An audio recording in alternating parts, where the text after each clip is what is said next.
लड़ा जो डट के अंग्रेजों से वो सुल्तान है टीपू, लड़ा जो डट के अंग्रेजों से वो सुल्तान है टीपू। मोहब्बत और भाईचारे की पहचान है टीपू, मोहब्बत और भाईचारे की पहचान है टीपू। और तासुब का जहर जितना तुम घोलना है घोल लो, तासुब का जहर जितना तुम घोलना है घोल लो। वतन की मिट्टी बोलेगी मेरी शान है टीपू।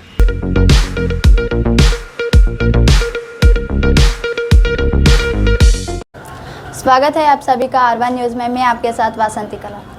आज हम लोग SDPI की जानिब से SP ऑफिस आए हुए हैं। आने का मकसद ये है कि हमारे सिटी MLA जनाब बसनगौड़ा पाटिल यत्नाल साहब ने एक 2 दिन पहले न्यूज़ चैनल के ज़रिए एक अपनी स्टेटमेंट दिया हुआ है कि जिसमें जो है एक freedom fighter, first freedom fighter of India जिन्हें कहा जाता है टीपू सुल्तान रहमतुल्लाह अलैह को, उनके बेइज्जती की जैसे जो है इन्होंने जुमले इस्तेमाल किए हुए हैं। जैसा कि इन्होंने कहा कि जिस कदर असेंबली में बात चली हुई है कि मैसूर एयरपोर्ट को जो है टीपू सुल्तान रहमतुल्लाह अलैह का नाम दिया जाए, तो इसके रिएक्ट में जो है हमारे बसनगौड़ा यत्नाल साहब ने टीपू सुल्तान का नाम जो है शौचालय को रखा जाए बोलकर एक स्टेटमेंट दिया हुआ है, जो कि एक बहुत ही नागवारा स्टेटमेंट है, जिसकी वजह से आने वाले हालात में जो है बीजापुर शहर के हो या फिर कर्नाटका के हो, माहौल बिगड़ने का जो है एक स्टेटमेंट है। ये एक अनकॉन्स्टिट्यूशनल स्टेटमेंट है। एक आप एक असेंबली के एक रुकन होकर आप एक MLA होते हुए जो है इसके अंदर अनकॉन्स्टिट्यूशनल आप स्टेटमेंट दे रहे हैं बोले तो पहली डिमांड हमारी, सबसे पहली डिमांड हमारी सरकार से यह है कि इनको जो है इनके पद से उतारा जाए। क्योंकि जब एक MLA चुना जाता है तो एक एज पर एक कॉन्स्टिट्यूशनल लॉ के तहत चुना जाता है। उस कॉन्स्टिट्यूशन की इन्होंने धज्जियाँ उड़ा रहे हैं और एक फ्रीडम फाइटर को जो है तुम्हें एक शौचालय को नाम देने की बात कर रहे हैं। और अगर शौचालय से तुम्हें इतनी मोहब्बत है हमारे MLA साहब को, तो तुम्हारा अपना नाम बीजापुर के हर शौचालय को देंगे, हमें एतराज़ नहीं है, वो हम अंजाम देंगे काम को। क्योंकि बीजापुर के वैसे भी हर स्लम एरियाज में तुम्हारे जानिब से एक शौचालय मतलब बड़ी खूबसूरती का बनाया हुआ है, उसे जो है बीजापुर के हर शौचालय को हम बसनगौड़ा साहब का नाम देंगे, बिल्कुल देंगे। और अगर रही बात है इनके जिस कदर जवाब देने की, इनको थोड़ा अगर जरा सा भी इल्म है, इनको अगर जनरल नॉलेज है, अगर नहीं है तो गूगल सर्च करके देखो आप, या फिर अपने असिस्टेंट से करवाइए, आप सर्च करके देखो आप टीपू सुल्तान के इस देश के लिए क्या कंट्रीब्यूशन है। आप अगर देखेंगे तो आप ऐसे गैर जिम्मेदाराना जुमले जो है इस्तेमाल नहीं करेंगे। टीपू सुल्तान इस मुल्क के जो है first freedom fighter of India कहलाते हैं, जिनके शहादत के बाद एक जो है जनरल, ब्रिटिश जनरल हैरिस नामी जनरल ने ये ऐलान किया कि अब हिंदुस्तान हमारा है। ये ऐलान बाकायदा टीपू सुल्तान की शहादत के बाद हुआ है। आप अगर हिस्ट्री उठाकर देखेंगे तो मालूम होगा आपको। अगर आप इसमें देखेंगे तो वहाँ कहीं भी आपको जो है सावरकर की मौत के बाद हिंदुस्तान हमारा है बोल के नहीं बोले, टीपू सुल्तान की मौत के बाद, क्योंकि अंग्रेजों ने सबसे पहले जो मुकाबला कर रहे थे वो टीपू सुल्तान रहमतुल्लाह अलैह के साथ कर रहे थे। और 20 साल तक, लगभग 20 साल तक जो है एक दीवार की तरह हिंदुस्तान की एक दीवार बने रहकर टीपू सुल्तान ने जो है इस मुल्क को बचाया है। इस मुल्क की खातिर जो है अपने 2 बच्चों को अंग्रेजों के यहाँ पर गिरोह, 3rd एंग्लो वार के अंदर 2 अपने बच्चों को जो है अंग्रेजों के यहाँ पर मुआहदे के तहत गिरोह तक भी इन्होंने रखा हुआ था। इतनी बड़ी कुर्बानियाँ देने वाला शख्स को जो है आप आज एक अनकॉन्स्टिट्यूशनल सेंटेंस के तहत उनकी बेइज्जती कर रहे हैं, तो आप पर कार्रवाई होना जरूरी है। जिसके तहत आज हम लोग SDPI की जानिब से SP ऑफिस को भी आए हुए हैं। हमारा इनवर्ड में भी हम लोग दिए हुए हैं, ये हमारा रिसीव्ड कॉपी है। SP साहब जो है मौजूद नहीं है, SP साहब किसी मीटिंग में है, हमने को उन्हें कॉल किया था, तो वो आने के बाद में जो है हम लोग जो है इंशाल्लाह उनसे और मुलाकात करेंगे और पर्सनली मिलकर भी ये कंप्लेंट हम उनको देंगे। और हमें हमारी एक उम्मीद है SP साहब से कि बीजापुर का जिस कदर एक शांतिपूर्वक माहौल है, यहाँ पर हिंदू मुस्लिम मिलकर जो रहते हैं, एक दूसरे के साथ जो भाईचारा का रोल अदा करते हैं, इस रोल को बरकरार रखने के लिए SP साहब का एक सबसे बड़ा रोल है कि आप इन पर केस करें। और वैसे भी सुप्रीम कोर्ट का एक ऑर्डर है कि अनकॉन्स्टिट्यूशनल सेंटेंस जो भी इस्तेमाल करता है इस देश के अंदर, उसके ऊपर अगर कोई कंप्लेंट नहीं कर रहा है, अगर कोई कंप्लेंटेंट नहीं है, तो उसके बावजूद भी आप लोगों को जो है उसे सो मोटो करना जरूरी है। इसके बावजूद भी, इतने सुप्रीम कोर्ट के ऑर्डर होने के बावजूद भी हमारे बीजापुर शहर में SP साहब किसी किस्म का सो मोटो नहीं किए हुए हैं। ये हमारा सबसे बड़ा सवाल है कि इस कदर जब इन्होंने जवाबात देने के बावजूद, इस कदर जुमले इस्तेमाल करने के बावजूद, इस कदर एक कम्युनिटी को हर्ट करने के बावजूद, इस कदर जो है एक फ्रीडम फाइटर को बेइज्जती करने के बावजूद आप लोग खामोश क्यों हैं? आप लोगों की खामोशी की वजह क्या है? चलिए, आप सो मोटो नहीं करना चाहते, हम अपनी जानिब से कंप्लेंट लिखाने के लिए तैयार हैं। हमारा आप कंप्लेंट लें। अगर आप कंप्लेंट नहीं लिखेंगे तो हम कानूनी कार्रवाई में और भी इसमें मजीद आगे बढ़ेंगे। हम इस मामले में रुकने वाले नहीं और इस मामले में हम किसी किस्म का कॉम्प्रोमाइज़ करने वाले नहीं, आप याद रखिए।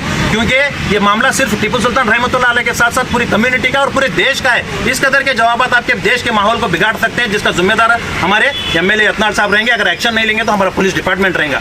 तो हमारी एक दरख्वास्त एमएलए हमारे एसपी साहब से है कि आप हमारे कंप्लेंट को लीजिए। हम जिस कदर रिसीट में इनवर्ड में देकर आए हैं, रिसीट हमारे पास है, हम आपसे पर्सनल मुलाकात करेंगे, उस पर भी हम लोग जो है इंशाल्लाह आपसे बातचीत करेंगे।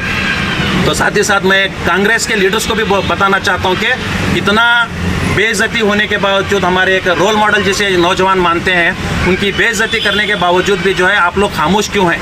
आप क्यों नहीं बात कर रहे? आप क्यों बात करना नहीं चाहते? अगर आप इस कदर खामोश रहेंगे, अगर आप इस कदर चुप्पी साधे रहेंगे तो आने वाले दिनों में आपकी वजूद मिटाया जाएगा। याद रखिए, आपका वजूद मिटाया जाएगा। आप जो शासक बने हुए हैं वो पार्टी के से नहीं बने, बल्कि अवाम की जानिब से बनाया गया है। पार्टी ने सिर्फ आपको टिकट दे रखा है, चुने आप अवाम की जानिब से गए हैं। तो आप याद रखिए आप इस बात को कि अवाम हित में आप काम कीजिए। जिस कदर इस टीपू सुल्तान के खिलाफ इन्होंने जो टिप्पणी की हुई है, ये एक अनकॉन्स्टिट्यूशनल टिप्पणी को जो है इस देश का नौजवान, चाहे वो कोई भी हो, हिंदू मुसलमान, सब लोग जो है इसे बर्दाश्त नहीं करेंगे। क्योंकि जब टीपू सुल्तान के राज में दलित समाज के लोगों को एक इंसाफ दिलाया था, ये टीपू सुल्तान का काम है और काम किया गया है। और कई आप श्रीरंगपट्टनम जाकर देखेंगे तो कई मंदिरों को खुद टीपू सुल्तान ने तामीर किया है। वो एक हिंदू फेवरेबल शख्सियत थे। आप उन्हें जो है इस कदर बेइज्जत कर नहीं सकते और हम इस बात को कतई बर्दाश्त करने वाले नहीं हैं। जिस कदर हम लोगों ने एक स्टेटमेंट दिया हुआ है कि अगर आप चाहते हैं तो आप इस कदर का नाम जो है, अपना नाम शौचालय पर रखिए, हमें इससे कोई एतराज़ नहीं। सर, ये विवाद जो शुरू हुआ है कहाँ से शुरू हुआ है? जी, एक्चुअली एक मैसूर के अंदर एक एयरपोर्ट है जिसे जो है टीपू सुल्तान का नाम देने की एक बात की गई थी असेंबली के अंदर। तो जब ये बात आई तो यहाँ पर रिएक्ट करते हुए, जैसा कि हमारे एमएलए साहब ने रिएक्ट करते हुए कुछ कांजी पिंजी लोग जो आपके बातों पर सीटियाँ मारते हैं ना, जो कुछ कांजी पिंजी लोग जो आपके बातों पर खुश होकर आपको सपोर्ट कर रहे हैं, ऐसे लोगों के सामने या फिर और उसके बाद मीडिया के सामने आप ऐसे जो है अभद्र शब्दों का जो है ना इस्तेमाल किया है। अभी राज्य में तो कांग्रेस की ही सरकार है, क्यों कांग्रेस एक्शन नहीं ले रही? ये कांग्रेस जो है एडजस्टमेंट की जो सरकार चला रही है, दोहरा रोल मुसलमानों के साथ निभा रही है। तो हमारी यही शिकायत है कि आपकी हुकूमत है, आपकी हुकूमत के अंदर आपने टीपू सुल्तान जयंती पर भी जो है रुकावट दी, उसकी रैली निकालने आप लोगों ने नहीं दिया। परवाह नहीं है, जयंती हम लोगों को ज़्यादा मायने नहीं रखती, लेकिन बेइज्जती हम बर्दाश्त नहीं कर सकते। इस बेइज्जती पे आपकी हुकूमत है ना, सिद्धरामैया जी आप कर सकते हैं ना केस, हमारे लोकल एमएलए भी आप कर सकते हैं ना। खुद बीजापुर डिस्ट्रिक्ट के अंदर 7 एमएलए कांग्रेस के हैं। आप लोग क्या कर रहे हैं? आप लोग क्यों एक्शन नहीं लेते? आप लोग क्यों जवाब भी नहीं दे रहे? कानूनी कार्रवाई तो अलग रही, जवाब भी आप देना गवारा नहीं समझ रहे। इससे क्या जाहिर होता है? आप सिर्फ मुसलमान कम्युनिटी के वोटों को इस्तेमाल कर रहे हैं। एक 90% जो है आप मुसलमान कम्युनिटी के वोट लेकर आप सत्ता हासिल की है, लेकिन जब उनके रोल मॉडल, जब उनके जो है कायदीन को जब छेड़ा जा रहा है तो आप लोग जो है उसमें खामोशी इख्तियार कर रहे हैं। ये आपका दोहरा रोल नहीं चलने वाला है। आप आगे क्या करने वाले सर? हम एसपी साहब को यहाँ पर कंप्लेंट देंगे और इसके आगे जो भी कानूनी कार्रवाई इस मामले में की जाए हमारे शहर के एमएलए यत्नाल के खिलाफ, वो कानूनी कार्रवाई को जो है करने की हम मांग रखेंगे। आपका नाम बताइए। मेरा नाम अताउल्लाह दराची, एसडीपीआई जिले से। हाँ, आज हम एसडीपीआई की जानिब से बीजापुर के एमएलए बसंतगढ़ पाटिल सर के नाम पर एक एफआईआर दर्ज करने के लिए आए थे यहाँ पर, क्योंकि उन्होंने टीपू सुल्तान की शान में गुस्ताखी की थी। मैं एक बात यहाँ मीडिया के माध्यम से बताना चाहता हूँ। जिस तरह से एक बीजेपी एक प्रोपेगेंडा चला रही है कि हिंदू विरोधी टीपू सुल्तान के नाम पर एक जो प्रोपेगेंडा चला रहा है, इसमें कोई भी सच्ची बात नहीं है। क्योंकि आप इतिहास उठा कर देखिए, आपको इतिहास गवाही देगा कि टीपू सुल्तान का कंट्रीब्यूशन हिंदुस्तान के लिए क्या था और हिंदू धर्म के लिए भी क्या था। क्योंकि टीपू सुल्तान की अपनी हुक्मरानी में उन्होंने 105 से 156 मंदिरों को बनाने के लिए माली इमदाद की थी। ये 105 से 156 मंदिरों को बनाने के लिए उन्होंने माली इमदाद की थी। श्रीरंगपट्टनम में जो एक मंदिर है, श्री रंगनाथ स्वामी मंदिर, उसके लिए टीपू सुल्तान ने 4 सिल्वर बॉल गिफ्ट किए थे।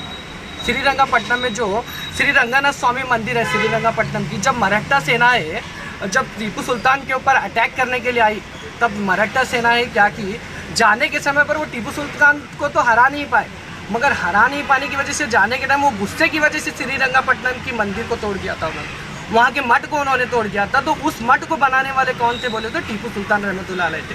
आज उन्हें हिंदू विरोधी का नाम देने वाले मिस्टर यत्नाल सर को इस बात को समझना चाहिए कि उन्होंने क्या किया। 123 एकड़ ज़मीन, 123 एकड़ लैंड्स ऑफ द ज़मीन, 3 प्रायर श्री रामा टेम्पल को उन्होंने गिफ्ट की थी और 194 एकड़ ज़मीन मुत्थरे कुन्नत भगवत मंदिर को उन्होंने डोनेट की थी।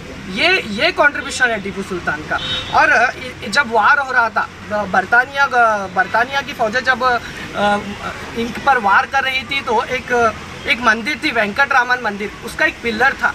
बरतानिया की जब सरकार एक गोला उसके ऊपर बहाने की कोशिश की तो टीपू सुल्तान रहमतुल्लाह अलैह ने उस पिलर की हिफाजत करने वाले अगर कोई शख्स थे तो वो टीपू सुल्तान रहमतुल्लाह। देख रहे हैं कि एक टीपू सुल्तान की सेना में उनका जो मुख्य सलाहकार जिसे बोलते हैं, जिनका वो एक मुख्य सलाहकार एक ब्राह्मण थे जिनका नाम पुरनैया था, जिनके मुख्य सलाहकार और जिनका फाइनेंस मिनिस्टर कृष्ण राव थे, जिनके फाइनेंस मिनिस्टर कृष्ण राव थे, जिनके सलाहकार और जिनकी सेना में इतने ब्राह्मण, इतने हिंदू जब काम करते हैं इक्वालिटी में, वो कैसे हिंदू विरोधी हो सकते हैं? इस बात को मिस्टर यत्नाथ सर को समझने की ज़रूरत है। जब एक टीपू सुल्तान एक मलबार शहर के करीब से गुजर रहे थे, वहाँ पर उन्होंने देखा कि दलित की कुछ औरतों के साथ बिल्कुल नाइंसाफ़ी हो रही थी। दलित की औरतों को पैर से लेकर कमर तक कपड़ा ढकने की इजाज़त थी, मगर सर से लेकर कमर तक वो नंगी थी। टीपू सुल्तान वो जब उस मंजर को देखे तो उनका सर शर्म से झुक गया। उन्होंने उनकी इंसाफ के लिए जो औरतें वहाँ पर पूरा कपड़ा पहनती थी उनके पास से टैक्स वसूल किया जाता था, वहाँ पर उनके पास से टैक्स वसूल किया था। उस टैक्स का नाम बोला करम टैक्स था। उस टैक्स को अबॉलिश करने वाले टीपू सुल्तान रहमतुल्लाह अलैह थे। आज हमें समझने की ज़रूरत है कि टीपू सुल्तान का हिंदुस्तान की आज़ादी के लिए भी क्या कंट्रीब्यूशन था। First freedom fighter of India अगर कोई थे तो वो टीपू सुल्तान थे। अंग्रेज़ों को अगर किसी का डर था तो वो टीपू सुल्तान से था। तो हमें टीपू सुल्तान की कुर्बानियों को याद रखने की ज़रूरत है। आज हमें आज उनकी इज्जत करने की ज़रूरत है। आज उनकी आज़ादी जो दिलाने की कुर्बानियों को हमें समझने की ज़रूरत है।